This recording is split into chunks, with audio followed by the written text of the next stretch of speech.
In today's video, I'm going to teach you how to blur document in Adobe Acrobat Pro DC.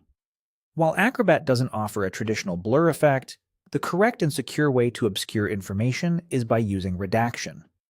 Redaction permanently removes the content so it can't be recovered, which is exactly what you want when hiding sensitive details.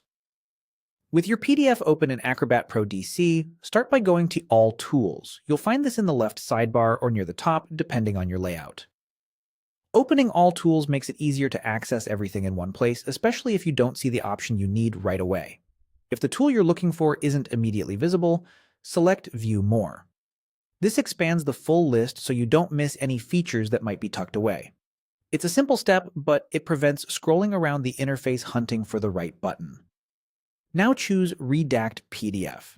This opens the redaction workspace and brings up a toolbar dedicated to removing content. Think of this as your secure obscuring tool. Instead of a fuzzy blur that can sometimes be reversed, redaction replaces or removes the selected text or graphics permanently. Next, highlight the text or areas you want to hide.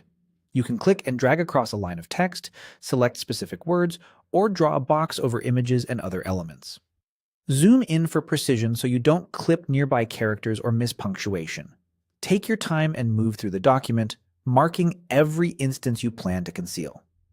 You can select on multiple pages before finalizing, so it's best to mark everything first.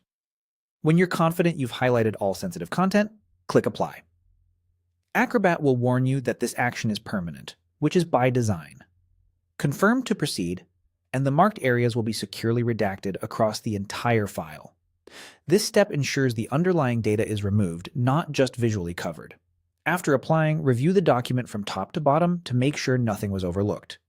It's a good practice to save a new copy so you preserve your original file for reference, while the redacted version becomes the one you share. If you spot anything you missed, return to the original, mark the additional areas, and apply again. That's it. By using All Tools, View More, Redact PDF, and then highlighting and applying, you've safely obscured sensitive information in a professional, irreversible way.